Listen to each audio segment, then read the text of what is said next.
नमस्कार साथियों, मैं मनीष भारती संस्कृति पीसीएस प्लेटफॉर्म पर आप सभी का स्वागत करता हूं। साथियों, जैसा कि आप जानते हैं 71वीं बीपीएससी प्रारंभिक परीक्षा को ध्यान में रखते हुए हम लोग बिहार स्पेशल के मुद्दों पर चर्चा करते आ रहे हैं। पॉलिटी सब्जेक्ट में पहुंच चुके हैं, 2-3 टॉपिक हमने कर लिया। आज जिस टॉपिक पर हम चर्चा करने वाले हैं वह है बिहार राज्य की प्रशासनिक व्यवस्था। यानी कि मोटे तौर पर ऐसे समझिए, जब कभी भी हम कहीं भी प्रशासनिक व्यवस्था की बात करते हैं, इसका तात्पर्य क्या हो जाता है? कहने का तात्पर्य हो जाता है कि कुल मिलाकर के जो वहाँ पर कार्यपालिका के द्वारा कार्य किया जाता है राज्य में, वह किस हिसाब से चलता है, उसके लिए क्या फ्रेम है ना। और प्रशासनिक व्यवस्था में जैसे देखेंगे कि सचिवालय भी आ जाएगा।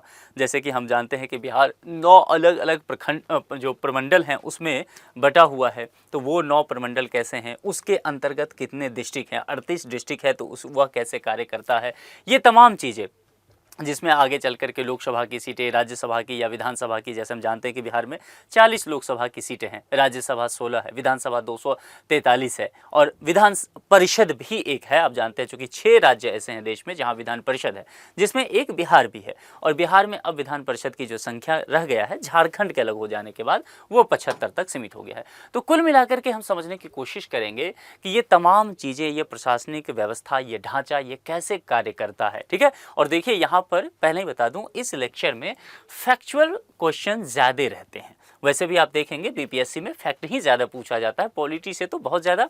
और खास करके जब प्रशासनिक व्यवस्था जैसे टॉपिक देखेंगे तो पूरी तरह से मान के चलिए कि 95% चांसेस ये रहेगा कि केवल फैक्ट पूछा जाएगा आपको इससे टॉपिक से। यानी कि आपको प्रैक्टिस करना पड़ेगा, दूसरे शब्दों में मैं कहूँ तो आपको याद करना पड़ेगा, लेकिन कुल मिलाकर के आपको स्मरण करना ही पड़ेगा, ये ध्यान रखना है।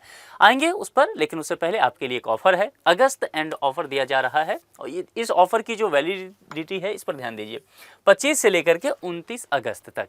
यानी कि आखिरी तारीख क्या है साथियों? 29 अगस्त। तो समय कम है, आपको तत्परता दिखानी होगी। पीसीएस फाउंडेशन कोर्स की चर्चा करें तो फाउंडेशन कोर्स का तात्पर्य हो जाता है कि इसमें प्रीलिम्स और मेंस दोनों ही सेगमेंट की पूरी पढ़ाई करा दी जाती है। देखिए, मोर देन 60 to 75% तक का आपको ऑफ दिया जा रहा है। विभिन्न कोर्सेज जो देखेंगे आप लोग, जो बीपीएससी का प्रिपरेशन कर रहे हैं, बीपीएससी का कोर्स तो यहाँ पर है ही, ऑफर के बाद केवल 12,999 में है। और एक पीटी टारगेट बैच है। अब ये पीटी टारगेट बैच जो होता है ना, इसका फी केवल 4,500 रखा गया है। जो लोग 71वीं दे रहे हैं उनके लिए, जो आगे प्रीलिम्स देने वाले हैं 72वीं, उनके लिए भी है।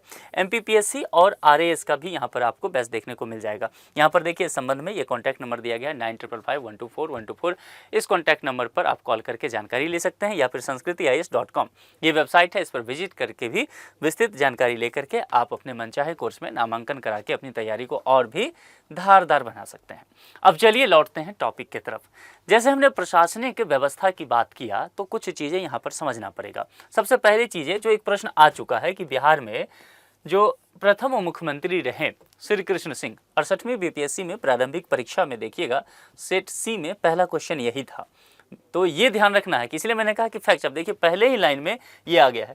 तो कुल मिलाकर के पीवाईक्यू यानी कि प्रीवियस ईयर क्वेश्चन, अगर आप पीसीएस एग्जाम दे रहे हैं और प्रीवियस ईयर क्वेश्चन 15 साल का आपके जुबान पे नहीं है, मतलब मैं ये नहीं कह रहा हूँ तैयार है आप अच्छे से सेट लगा के बैठे, नहीं, जुबान पे नहीं है, तो मान के चलिए 15 से 20 क्वेश्चन आप पीछे चले जा रहे हैं, क्योंकि वो दोहराव रहता है उसमें। तो यहाँ पर ये प्रश्न पूछा जा चुका है। अब देखिए, 20 जुलाई 1937 को बिहार में श्री कृष्ण सिंह के नेतृत्व में मंत्रिमंडल का गठन हुआ, जिसमें अनुग्रह नारायण सिंह, डॉक्टर सैयद महमूद, जगलाल चौधरी आदि शामिल हुए। श्री कृष्ण बाबू जो है आगे चल के स्वतंत्र बिहार में कह सकते हैं, यानी कि स्वतंत्र भारत में तब जाकर के बिहार के प्रथम मुख्यमंत्री बने थे। तो ये फैक्ट वहाँ पे ध्यान रखना है। और यहाँ भी कि 20 जुलाई 1937 को जो वहाँ पर मंत्रिमंडल का गठन हुआ था बिहार में, उसका नेतृत्व भी अगर आप देखेंगे तो श्री कृष्ण सिंह ही कर रहे थे, ध्यान रखना है।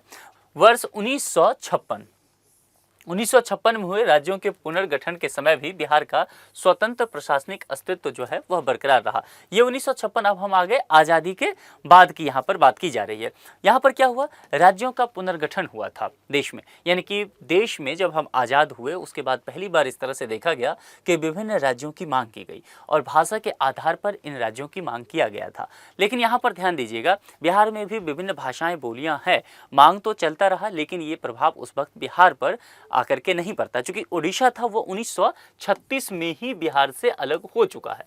और झारखंड देखेंगे तो वह 2000 ईस्वी में होता है, लेकिन ये भाषा के आधार पर नहीं, ये जो है ना वह ट्राइबल्स के आधार पर, ट्राइबल्स ग्रुप के आधार पर होता है, यानी कि जो एसटी कम्युनिटी है, शेड्यूल्ड ट्राइब, उसके आधार पर झारखंड निकलता है और वह 15 नवंबर 2000 ईस्वी को होता है। पृथक राज्य के रूप में गठन होता है और बिहार की प्रशासनिक संरचना में यहाँ से आमूलचूल परिवर्तन होता है। क्या क्या परिवर्तन होता है ये आपको ध्यान रखना। देखिए, अब झारखंड अलग हो चुका है 15 नवंबर 2000, इतनी बातें समझ गए। उसके बाद की बिहार की क्या सिचुएशन है उसको समझते हैं। देखिए, विभाजन जब हो जाता है तो अभी का जो बिहार है उसमें अगर आपको देखेंगे तो आपको 9 प्रमंडल देखने को टोटल मिलेगा। तो प्रमंडल की संख्या टोटल कितना हो गया? 9। अब ये प्रमंडल जो हैं इसके अंतर्गत जो है 38 डिस्ट्रिक्ट आता है। 9 प्रमंडल, 37 डिस्ट्रिक्ट पहले था, एक बाद में जाकर के 2001 में एक अरवल बन जाता है, तो टोटल 38 हो गया। 2001 में अरवल नया जिला बना और अब संख्या अभी तक 38 है। बार बार ये डिमांड किया जा रहा है कि कुछ डिस्ट्रिक्ट की संख्या और बढ़ाई जाए, लेकिन अभी तक ऐसा 2001 के बाद नहीं देखने को मिला है। अब यहाँ पर जब झारखंड का विभाजन होता है तो कुछ और परिवर्तन देखने को मिलेगा। लोकसभा की सीटें भी बिहार से घटेगी और वह घट करके 40 हो गया, यानी कि नंबर ऑफ एमपीज हो गया वह कितना, वह अगर लोकसभा के लिहाज से देखें तो वह 40, राज्यसभा के लिहाज से देखेंगे तो वह 16 सीटें, विधानसभा 243 तक रह गया और विधान परिषद की सीटें जो है अब यहाँ पर 75 रह गई है। तो ये जो लाइन है ना, इसको ध्यान रखिएगा क्योंकि यहाँ से फैक्ट पूछा जा सकता है। अब चलिए आगे बढ़ते हैं। वर्तमान में अगर देखा जाए तो बिहार क्षेत्रफल के दृष्टि से 12वां स्थान देश में अपना रखता है। अब एक प्रश्न यहाँ पर ठहरिए, होता क्या है कि कई बार आप जो पीवाईक्यू देख रहे होंगे ये प्रश्न कई बार पूछा जा चुका है कि क्षेत्रफल के दृष्टि से बिहार का देश में कौन सा स्थान है, और विभिन्न पुस्तकों में 13वां लिखा हुआ दिखेगा आपको। ठीक है, आपने पढ़ा भी होगा 13वां। ठीक है, अभी बहुत सारे लोग इस बात को लेकर के कंफ्यूज होते हैं, लेकिन ध्यान रखिएगा अपडेट नया है। नया अपडेट क्या है? 5 अगस्त 2019, इस तारीख को नोट कीजिए। जम्मू कश्मीर रीऑर्गेनाइजेशन एक्ट देश के पार्लियामेंट में लाया गया था और उसके बाद जम्मू कश्मीर की स्थिति में कुछ बदलाव किया गया। पहले जम्मू कश्मीर और लद्दाख एक ही राज्य हुआ करता था, लेकिन लद्दाख का लंबे समय से डिमांड था कि वो ट्राइबल्स एरिया है, उसको एक अलग स्टेट बनाया जाए।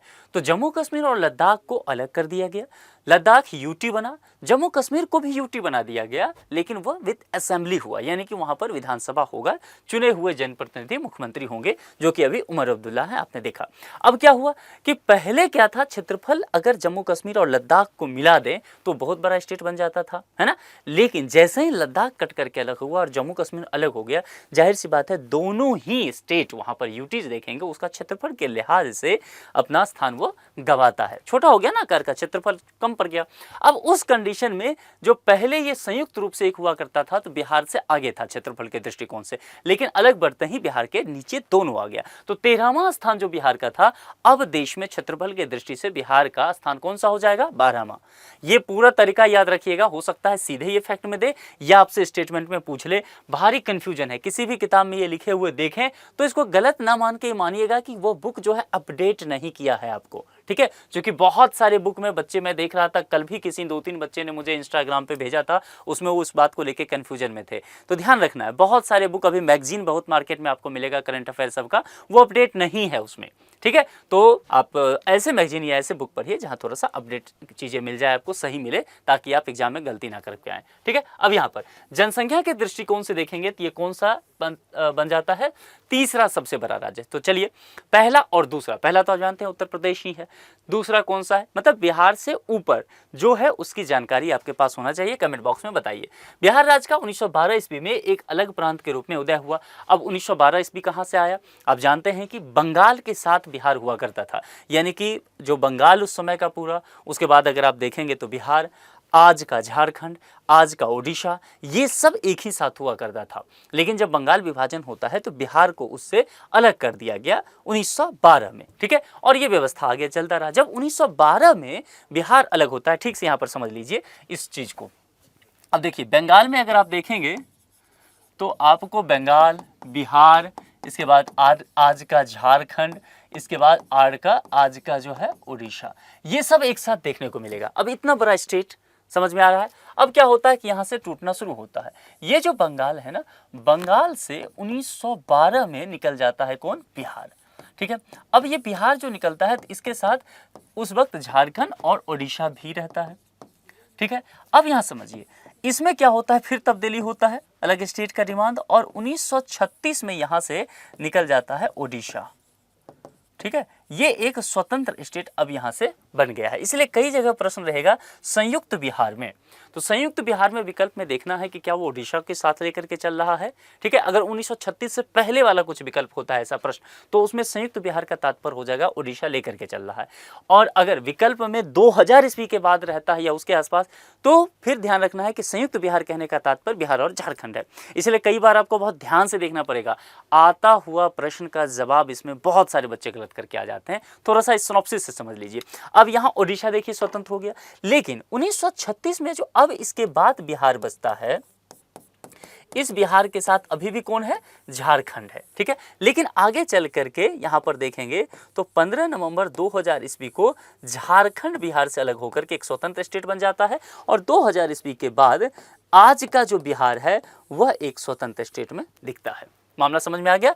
यहां से 38 डिस्ट्रिक्ट बिहार के पास उस वक्त जो था 2000 में 37 था, 2001 में एक नया डिस्ट्रिक्ट बनता है अरवल, तो 38 डिस्ट्रिक्ट बिहार में बसता है।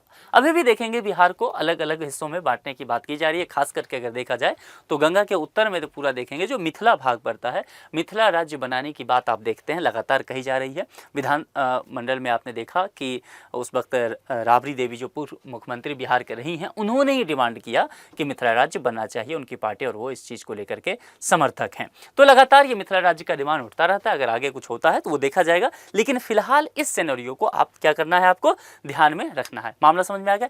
यही सारी चीजें यहाँ पर लिखा हुआ, जितनी बातें मैंने आपको बताया है वही बातें आपको यहाँ देखने को मिल जाएगा, लेकिन ये सिनॉप्सिस यहाँ ध्यान रखेंगे तो आपको कन्फ्यूजन कुछ भी यहाँ पर नहीं होगा। अब प्रशासन की सुविधा के लिए जैसा मैंने कहा कि कुछ चीजें इसमें किया जाता है। हर जगह हम अपने घर परिवार में भी देखते हैं ना, अलग अलग कमरा बनवाते हैं। क्यों कि भाई ये जो कमरा है वो पिताजी का हो गया, यहाँ वॉशरूम हो गया, यहाँ किचन हो गया। ठीक ऐसे ही किसी भी राज्य को, किसी भी देश को चलाने के लिए प्रशासनिक ढांचे को भी सही से क्या करना पड़ता है, तैयार करना पड़ता है। तो प्रशासन की सुविधा में इसे देखा जाए 5 इलाकों में क्या कर दिया गया, विभाजित किया गया। अब देखेंगे एक स्टेट हो गया, स्टेट के नीचे क्या हो जाता है, प्रमंडल। प्रमंडल की संख्या यहाँ पर 9 है। जो मुख्य रूप से पूछा जाता है जिला यानी कि मंडल, जो प्रमंडल से नीचे होता है और अनुमंडल से ऊपर होता है, इसकी संख्या कितनी हो जाएगी, 38। मुख्य रूप से ये पूछा जाएगा। फिर मंडल, जिला से नीचे अनुमंडल, अनुमंडल के अंतर्गत कई सारे प्रखंड, और प्रखंड के अंतर्गत कई सारे ग्राम पंचायत। यानी कि ये जो ग्राम पंचायत हो गया लोकतंत्र का सबसे निचला स्तर। तो ग्राम पंचायत से प्रमंडल या प्रमंडल से ग्राम पंचायत, ये जो कुल मिलाकर के 5 फॉर्म है, इसको आपको ध्यान रखना है। इसी के समन्वय से राज्य का पूरा जो कार्यक्रम है, या कह सकते हैं कि जिस तरह से क्रियान्वयन किया जा रहा है चीज़ों को लेकर के, कार्यपालिका कार्य करती है इसी आधार पर। अब देखिए यहाँ पर प्रशासनिक इकाई और प्रशासनिक उच्च पदाधिकारी, इसको थोड़ा इंपॉर्टेंट मानिए, कई बार इससे पूछा जा चुका है। इसलिए राज्य में निश्चित तौर पर अगर यहाँ पर मुख्यमंत्री नहीं सोच के चलना है, अधिकारियों की बात की जा रही है, ठीक है। तो राज्य में क्या होता है, मुख्य सचिव सीनियर मोस्ट IAS ऑफिसर होते हैं और तमाम कार्यों के लिए यही जिम्मेदार होते हैं, है ना। प्रमंडल में कौन होते हैं, आयुक्त, जिसको कमिश्नर भी कहा जाता है। जिला में कौन होते हैं, बिहार में जिला पदाधिकारी या डिस्ट्रिक्ट मजिस्ट्रेट DM कहा जाता है। समाहर्ता भी कहा जाता है, ये भी ध्यान रखिएगा, क्योंकि एक बार मैंने देखा था किसी स्टेट में PCS में समाहर्ता पूछ दिया था, शायद बिहार का ही था, तो वो कन्फ्यूजन नहीं होना है आपको, ठीक है। इसके अलावा अनुमंडल, अनुमंडल में देखा जाए तो अनुमंडल पदाधिकारी बिहार में जो है SDO रहता है। अच्छा दोस्तों ये ध्यान रखिएगा, यदि विकल्प में SDM आ जाए, SDO हो ही ना, SDM ही रहे, तो विकल्प छोड़ के नहीं आना है, फिर SDM के साथ जाना है, नहीं तो SDO ही रहेगा बिहार में, ज़्यादा चांसेस SDO, ठीक है। इसके अलावा प्रखंड और अंचल, तो प्रखंड विकास पदाधिकारी ये वीडियो होता है, लेकिन ये जो अंचल अधिकारी होता है इसको सर्किल ऑफिसर बोलते हैं, CO। देखिए इस दोनों का रैंक लगभग एक ही रहता है, ये दोनों एक तरह से कह सकते हैं प्रखंड के स्तर के ही अधिकारी होते हैं। ये जो है पूरी तरह से प्रखंड विकास पदाधिकारी, ब्लॉक डेवलपमेंट ऑफिसर जो होते हैं, वो ब्लॉक के अंतर्गत होने वाले तमाम कार्यों के लिए जिम्मेदार होते हैं। और जो ये सर्किल ऑफिसर होते हैं, अंचल अधिकारी, वो उस अंचल के, अगर देखेंगे जो जमीन जायदाद से जुड़ा हुआ काम है ना, उसके लेकर के केवल जिम्मेदार होते हैं। लगभग पोस्ट एक ही जैसा होता है, तो यहाँ भी कन्फ्यूजन नहीं होना, ये पूछा जा चुका है। तो ये चीज़ें आपके जुबान पे होना चाहिए प्रशासनिक ढांचा के तौर पर। अब सचिवालय की बात करते हैं। सचिवालय मतलब बोले तो यहाँ से शुरू, मुख्य सचिव ध्यान रखना है, ठीक है, पटना की बात की जाएगी। बिहार में सचिवालय का गठन जो है 1912 ईस्वी में किया गया था। समझ में आ रहा है, बंगाल से अलग हुआ तो जाहिर सी बात है उस वक्त होगा। यह राज्य प्रशासन का केंद्रीय प्रशासनिक निकाय है। केंद्रीय कहने का मतलब केंद्र प्रशासन के केंद्र बिंदु पर है, यहीं से सारे कामकाज होते हैं। विभिन्न मंत्रालय जो है यहीं पर है। सचिवालय मुख्यमंत्री एवं मंत्रिमंडल के नीचे आता है, लेकिन यह राज्य प्रशासन की शीर्ष संस्था है। स्थापना के समय में सचिवालय में केवल 8 विभाग थे, जो वर्ष 1955 में बढ़कर के 34 हो गया। ये सब बहुत आपसे नहीं पूछेगा, ये पूछेगा कि सचिवालय का प्रधान जो है कौन होता है, तो मुख्य सचिव होता है, जो कि मैंने आपको पहले ही बता दिया। और ये कौन होते हैं? सीनियर मोस्ट IAS ऑफिसर होते हैं, भारतीय प्रशासनिक सेवा के सदस्य होते हैं। इनके अंतर्गत तो प्रत्येक विभाग के प्रधान सचिव आते हैं। ध्यान दीजिएगा, मुख्य सचिव के नीचे प्रधान सचिव होता है, ठीक है।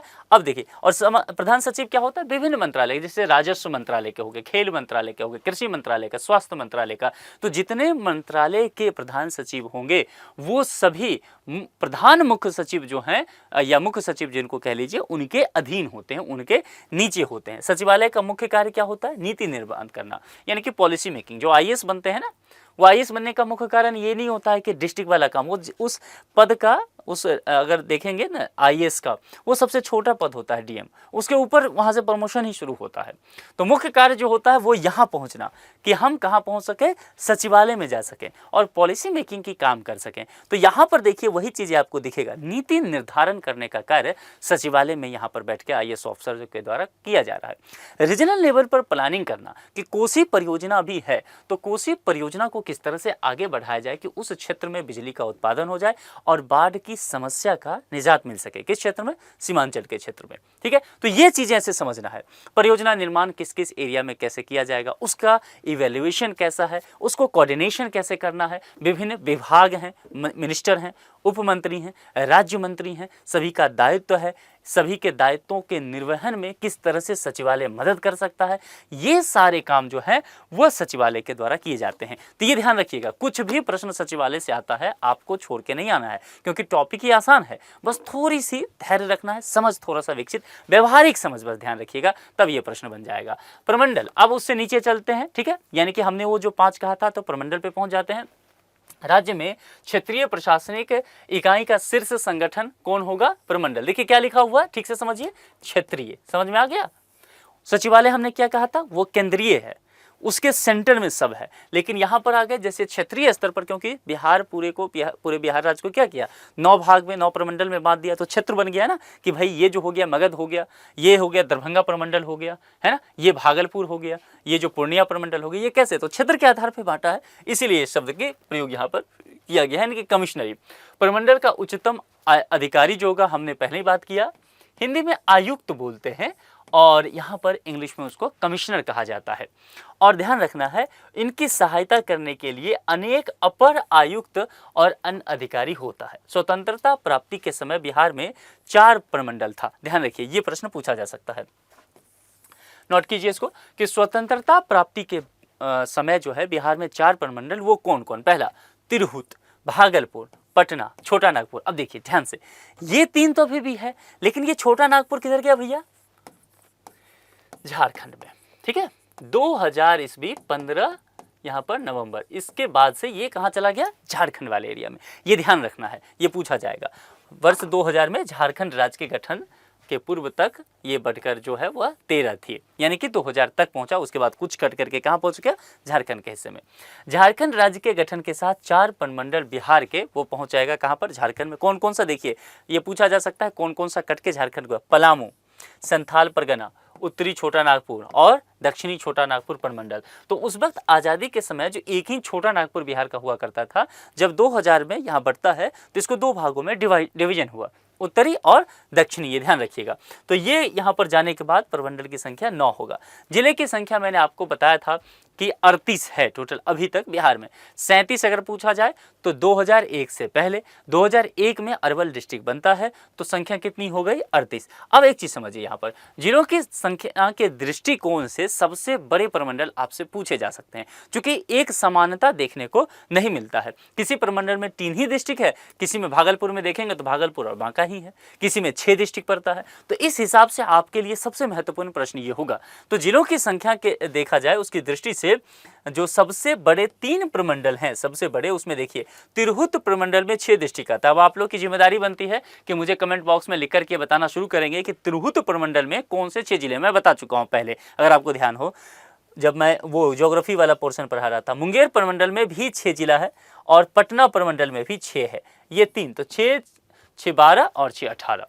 तो यहाँ पर देखेंगे 38 डिस्ट्रिक्ट में से 18 यही 3 प्रमंडल ले लेता है, बाकी 6 प्रमंडल के हिस्सा में 20 डिस्ट्रिक्ट जाता है, ये ध्यान रखिएगा। इसके अलावा भागलपुर प्रमंडल का भी मैंने चर्चा किया ही था, केवल 2 ही डिस्ट्रिक्ट पड़ता है, एक भागलपुर पड़ता है, एक जो है वह बांका पड़ जाता है, दोनों आसपास का डिस्ट्रिक्ट है। प्रमंडल क्षेत्रीय प्रशासन की महत्वपूर्ण इकाई है। जिला प्रशासन का प्रमुख दायित्व जिला अधिकारी डीएम का होता है, डिस्ट्रिक्ट लेवल पर चलते हैं। निश्चित तौर पर ये भी एक आईएएस ऑफिसर होते हैं, पीसीएस से भी प्रमोट होकर जाते हैं, इससे इनकार नहीं किया जा सकता है। इसके अधिकार में जिला स्तर पर प्रशासनिक कार्यों का समन्वयन और क्रियान्वयन का काम होता है। वर्ष 1975 में जिलाधिकारी यानी कि जिला मजिस्ट्रेट, यानी कि बिहार में बोलते हैं डिस्ट्रिक्ट मजिस्ट्रेट, तो डीएम शब्द का प्रयोग किया जाता है। जैसे मैं इसलिए जोर दे रहा हूं कि बहुत सारे जगह जो है डीसी बोला जाता है, जैसे दिल्ली में डीएम नहीं बोलते हैं, दिल्ली में क्या बोलते हैं, डीसी, डिस्ट्रिक्ट कलेक्टर, है ना। राजस्थान में भी बोलते हैं डीसी, डिस्ट्रिक्ट कलेक्टर। तो ये ध्यान रखिएगा जरा सा, क्योंकि यहाँ कन्फ्यूजन नहीं होना है। विकास कार्यों को पृथक कर उप विकास आयुक्त डीडीसी को सौंपा गया, जो जिला ग्राम विकास अभिकरण डीआरडीए के अतिरिक्त नागरिक आपूर्ति, राहत एवं पुनर्वास कार्यों के दायित्व का निर्वहन भी करता है। यानी कि प्रशासनिक दृष्टिकोण से कई बार क्या होता है कि आपको थोड़े से प्रशासन को लचीला बनाने के लिए, लोगों के हिसाब से सुविधाजनक बनाने के लिए उसको तोड़ना पड़ता है ना, छोटे छोटे अंगों में डिवाइड करना पड़ता है, ये किया गया। और जैसा कि मैंने पहले बताया था कि भारतीय प्रशासनिक सेवा यानी कि इंडियन एडमिनिस्ट्रेटिव सर्विस आईएएस जो यूपीएससी एग्जाम लेती है, जिला अधिकारी यानी कि आईएएस सामान्यतः उसके होते हैं, पीसीएस से कभी कभी पहुंचते हैं। अगर स्टेटमेंट में रहता है कि कभी मतलब पीसीएस से भी प्रमोट होकर के जा सकते हैं, तो ना नहीं कहना है, हो सकता है, ठीक है। यह जनता एवं प्रशासन के बीच कड़ी की भूमिका निभाते हैं। साथ साथ जिला चुनाव अधिकारी, ये सबसे इंपॉर्टेंट है, क्योंकि बिहार में अभी इलेक्शन है, आप जान रहे हैं ना कि विधानसभा चुनाव है, तो चुनाव से पहले आपका प्रीलिम्स हो जाएगा। तो होता क्या है दोस्तों कि चुनाव जो होता है तो निर्वाचन आयोग अलग से निर्वाचन आयोग जिला में नियुक्त नहीं करती है, क्योंकि फिर बहुत काम हो जाएगा करना। तो होता क्या है कि जो डीएम होते हैं, डिस्ट्रिक्ट मजिस्ट्रेट, इलेक्शन के टाइम में वही जिला चुनाव अधिकारी बन जाते हैं, अलग से कोई अधिकारी नहीं आता है। तो ये ध्यान रखना है आपको, ये जो है जिला चुनाव अधिकारी ये कौन होगा, डीएम ही होता है। लेकिन उस वक्त इलेक्शन के जुड़े हुए तमाम प्रोसेस के लिए उसको डीएम नहीं कहा जाएगा, जिला चुनाव अधिकारी कहा जाएगा। अगर विकल्प में रहता है तो ठीक से पढ़ के व्यवहारिक तौर पर इसका जवाब देना है। बार बार यहाँ कह रहा हूँ, प्रश्न पहले आ चुका है। अब देखिए यहाँ प्रमंडल की संख्या मैंने आपसे पूछा था कि 9 है, और किस किस डिस्ट्रिक्ट में कौन कौन से प्रमंडल आते हैं, ये देखिए जरा। प्रमंडल यहाँ देखिए, मुख्यालय निश्चित तौर पर देखिए, और कितने डिस्ट्रिक्ट किसके अंतर्गत है। पटना, पटना में कहाँ मुख्यालय कहाँ है, पटना ही है। और कितना जिला, 6 मैंने कहा था, तो 6 डिस्ट्रिक्ट कौन सा है, पटना है, नालंदा है, रोहतास है, कैमूर, भोजपुर और बक्सर। मगध, मगध का जो मुख्यालय है वो गया में पड़ता है, गया, जहानाबाद, नवादा, औरंगाबाद और अरवल। मुंगेर का जो हेडक्वार्टर है वो मुंगेर में पड़ता है, मुंगेर, लखीसराय, शेखपुरा, जमुई, खगड़िया, बेगूसराय। ये जो हैं इस सभी में 6 डिस्ट्रिक्ट हैं। देखिए इस 3 में, ये 3 सबसे बड़े डिस्ट्रिक्ट के हिसाब से सबसे बड़े क्या हो जाएंगे, प्रमंडल हो जाएंगे। तिरहुत की अगर बात करेंगे तो तिरहुत जो है उसका हेडक्वार्टर जो मुजफ्फरपुर में, तो मुजफ्फरपुर, वैशाली, सीतामढ़ी, पूर्वी चंपारण और पश्चिम चंपारण, शिवहर इसमें आएगा। इसके अलावा सारण की बात किया जाए तो छपरा, सारण, सिवान, गोपालगंज, दरभंगा जो इसमें 3 आता है, एक दरभंगा होगा, मधुबनी होगा, समस्तीपुर होगा। इसके बाद सहरसा, सहरसा वाला देखेंगे जो हेडक्वार्टर है वो उसको कोसी प्रमंडल कहते हैं, कोसी बेल्ट का, तो सहरसा, सुपौल, मधेपुरा। और पूर्णिया में फिर जब बात किया जाएगा इसी सीमांचल के एरिया में, तो पूर्णिया, अररिया, किशनगंज व कटिहार इसका हिस्सा बनेगा। और भागलपुर में मैंने आपको पहले बताया था हेडक्वार्टर भागलपुर ही होगा। 2 डिस्ट्रिक्ट है इसमें, भागलपुर और बांका। एक बार इसका स्क्रीनशॉट लेकर के रख लीजिए, इसको अच्छे से तैयार कर लीजिएगा। अब यहाँ पर देखिए, ये जो आपको दिख रहा है 1 2 3 4 5 6 7 8 9, ये 9 क्या है, समझ गए होंगे, प्रमंडल की संख्या। अब ये कलर के अकॉर्डिंग देखिए, यहाँ पर ये मैप आपको दिया गया है। जैसे कि यहाँ पर समझते हैं, ये येलो कलर है, ये पूर्णिया है, तो देखिए पूर्णिया के यहाँ पर जो जितने भी डिस्ट्रिक्ट हैं इसकी संख्या यहाँ दी गई है, 1 अररिया, किशनगंज, पूर्णिया, कटिहार, तो ये 4 संख्या यहाँ पर आ जाएगा। जैसे अगर बात करेंगे दरभंगा, तो दरभंगा देखिए यहाँ पर 3 है ना, तो दरभंगा, मधुबनी, समस्तीपुर, ये देखिए यहाँ से ये 3 डिस्ट्रिक्ट जुड़ा हुआ है। तो इसको भी आप चाहें तो स्क्रीनशॉट ले लीजिए, इमेज के अकॉर्डिंग आपको याद करने में आसान होगा, ठीक है। आगे बढ़ जाए, और ये अगर देखेंगे तो वो 38 डिस्ट्रिक्ट जो है बिहार का, ये प्रमंडल का हो गया, उससे निचली इकाई आ जाएंगे तो वो डिस्ट्रिक्ट का हो गया। डिस्ट्रिक्ट के अकॉर्डिंग 38 के 38 आपको यहाँ पर दिख जाएंगे। आप समझ सकते हैं कि कौन किसके बगल में है, ताकि आपको आगे चल के कन्फ्यूजन इन सब चीज़ों को लेकर के ना हो। अब अनुमंडल पर चलते हैं, प्रमंडल के बाद मतलब मंडल के बाद, क्योंकि हमने पहले प्रमंडल देख लिया, उसके बाद देख लिया जिला यानी कि मंडल। अब अनुमंडल, उससे नीचे कई प्रखंडों को मिलाकर के एक अनुमंडल यानी कि जिसको सब डिवीजन कहा जाता है, वो डिवीजन से नीचे होता है, ठीक है। इसका गठन किया गया है। इसके प्रशासन का संचालन अनुमंडलीय पदाधिकारी। अब अनुमंडलीय पदाधिकारी जिसको एसडीओ कहा जाता है बिहार में, अगर विकल्प में एसडीएम आता है तो छोड़ के नहीं आना है, फिर एसडीएम के साथ जाना है। केंद्र एवं राज्य प्रशासनिक सेवा का पदाधिकारी होता है। क्या कहने का तात्पर्य है, जैसे बीपीएससी में जो देखेंगे क्वालिफाई करते हैं, उसमें भी एसडीओ का वैकेंसी आता है, तो उसके अधिकारी भी यहाँ जा सकते हैं। या फिर जो आईएएस ऑफिसर बनते हैं, सामान्यतः देखा जाता है कि उनका ट्रेनिंग पीरियड जो 2-3 साल का होता है, शुरुआत यहाँ से उनको दिया जाता है। पहले उनको एसडीओ या एसडीएम बनाया जाता है, बाद में वो किसी डिस्ट्रिक्ट में आगे चल के 2-3 साल बाद डीएम बन जाते हैं। तो ये तरीका होता है, तो इसलिए यहाँ पर कहा गया केंद्र और राज्य प्रशासनिक सेवा से आ सकते हैं। अनुमंडलीय बल्कि केंद्र कहने से ज़्यादा अच्छा है कि अखिल भारतीय सेवा कहिए, वहाँ से आ जाएंगे, यानी कि ऑल इंडिया सर्विसेज जो कि आईएएस होता है। अनुमंडलीय पदाधिकारी को मजिस्ट्रेट की शक्तियाँ प्राप्त होती हैं। इस पर प्रखंडों के सर्किल ऑफिसर पर नियंत्रण एवं निगरानी का भी दायित्व होता है। और अनुमंडलीय अधिकारी पंचायत समितियों की बैठक में भाग लेता है तथा प्रशासन एवं समिति के बीच क्या करेगा, एक कड़ी का काम करेगा, एक सेतु का काम करेगा। वर्तमान बिहार में अगर देखा जाए तो 101 अनुमंडल हैं। तो जिस तरह से हमने कहा प्रमंडल जो है वो 9 है, मंडल यानी कि डिस्ट्रिक्ट जो है 38 है, तो अनुमंडल 101 है, ये ध्यान रखना है। पूर्वी चंपारण एवं पटना जिले अनुमंडलों की संख्या की दृष्टि से सबसे बड़े हैं, जिनमें क्रमशः 6 अनुमंडल की संख्या शामिल है। अब प्रखंड, अनुमंडल के नीचे क्या चलेंगे हम, प्रखंड। अब देखिए कुछ ग्राम पंचायतों को मिलाकर के क्या बन जाएगा, एक प्रखंड, यानी कि इंग्लिश में जिसको ब्लॉक्स कहा जाता है, ब्लॉक कहा जाता है वो। प्रत्येक प्रखंड में एक प्रखंड विकास पदाधिकारी यानी कि बीडीओ, ब्लॉक डेवलपमेंट ऑफिसर, जिस पर प्रखंड के भौगोलिक क्षेत्र में कल्याण और विकास कार्य के जिम्मेदारी रहता है। मतलब जितने भी कार्य चलेंगे वह उसके लिए बीडीओ ही उत्तरदायित्व होंगे। यह प्रारंभिक चिकित्सा व्यवस्था, प्रारंभिक शिक्षा, राहत एवं पुनर्वास, कृषि विकास तथा पशुधन विकास जैसे कार्यों को संपन्न करता है। बिहार में जो यहाँ पर प्रखंड की संख्या है वो कितनी है, 534। तो ये ध्यान देते चलना है। तो जाहिर सी बात है, आप देखिए ध्यान रखिए, 9 क्या पड़ जाता है आपका प्रमंडल, 38 क्या बनता है डिस्ट्रिक्ट, 100 क्या बनता है अनुमंडल, और यहाँ पर 534 क्या होता है ब्लॉक यानी कि प्रखंड। तो ये आंकड़ा आपको ध्यान रखना है। अब आगे बढ़ेंगे हम लोग ग्राम पंचायत पर चलेंगे। यह राज्य की सबसे छोटी प्रशासनिक इकाई होगी। कहीं भी किसी राज्य में ये देखा जाए तो सबसे छोटी प्रशासनिक इकाई होती है, और इसका प्रधान कौन होता है, मुखिया।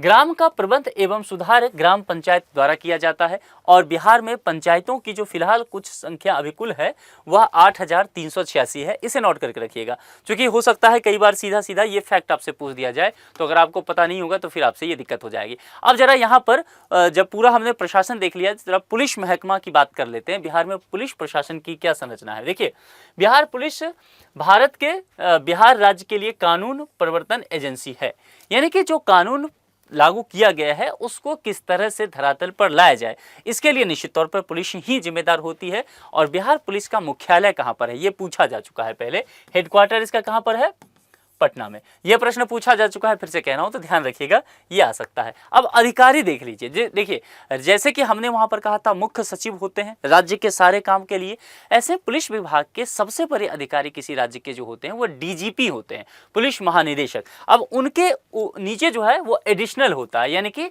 अतिरिक्त पुलिस महानिदेशक, जिनको एडीजीपी कहते हैं। फिर यहाँ पर पुलिस महानिरीक्षक जो कि आईजी आप जानते हैं, फिर उनके नीचे डीआईजी होता है, पुलिस उप महानिरीक्षक। फिर यहाँ पर जो है एसएसपी है ना, एसएसपी वरिष्ठ पुलिस अधीक्षक, इनके नीचे जो होता है वो एसपी होता है। इसलिए ध्यान दीजिएगा, पटना में जो एसपी बनते हैं यानी कि पुलिस कप्तान, उनका रैंक गौर से देखिएगा, उनका रैंक एसएसपी का होता है, एसपी का नहीं होता है। दरभंगा में जो आएंगे उनका रैंक क्या होगा, एसएसपी का होगा। गया में जो जाएंगे उनका रैंक क्या होगा, एसएसपी होगा। ध्यान रखिएगा, वो वरिष्ठ पुलिस अधीक्षक होते हैं, वो प्रमोट हो चुके हैं। और पुलिस अधीक्षक जो होंगे वह कौन होंगे, एसपी। ये सब जो है ना, ये दोनों आईपीएस ही होते हैं, इंडियन पुलिस सर्विस से ही आते हैं, ये सब आईपीएस ही होते हैं जनरली, ठीक है। तो यहाँ ध्यान रखिए, अतिरिक्त पुलिस अधीक्षक जो है एएसपी होते हैं और सहायक पुलिस अधीक्षक एएसपी या पुलिस उपाध्यक्ष डीएसपी। ये डीएसपी का पोस्ट जो है वो बीपीएससी भी लाती है, ये भी आगे होकर प्रमोट होकर के यहाँ तक पहुंच सकते हैं, लेकिन चांसेस कम रहता है, ये ध्यान रखना है। तो कुल मिलाकर के पुलिस अधिकारी का जो यहाँ पर स्ट्रक्चर देखने को मिलेगा वो। अब इसके अधीनस्थ देखेंगे तो पुलिस निरीक्षक, पुलिस उप निरीक्षक, पुलिस के सहायक उप निरीक्षक, हेड कांस्टेबल, वरिष्ठ कांस्टेबल और फिर नीचे क्या हो जाएगा, सिपाही। तो ये पूरी तरह से पुलिस विभाग का एक तरह से रैंक आप देख लीजिए, क्योंकि रैंक से कई बार प्रश्न पूछ लिया जाता है, लेकिन अधिकांशतः जो पूछा जाएगा वो ग्राम पंचायत, ब्लॉक, प्रमंडल, डिस्ट्रिक्ट, ये सब ज्यादा प्रश्न पूछे जाते हैं। तो अच्छे से इस टॉपिक को तैयार कर लीजिएगा। आपने शुरू से अंत तक देखा केवल और केवल फैक्ट होता है, तो फैक्ट से लापरवाही नहीं करना है, और 2 प्रश्न तक यहाँ से रहता है। पीवाईक्यू आप देख चुके होंगे, तो जाहिर सी बात है थोड़ी गंभीरता से इसको लेना है और अच्छे से इसको प्रिपरेशन कर लेना है। कुछ फैक्ट हैं जैसे मैंने सिनॉप्सिस बना के कई जगह आपको दिया है, वो बस तैयार कर लीजिए, उतना से आपका काम चल जाएगा। तो आज के लिए इतना ही। आप लोग की तैयारी कैसी चल रही है कमेंट बॉक्स में जरूर बताइए। जुड़ने के लिए आप सभी का बहुत बहुत शुक्रिया। Thank you so much.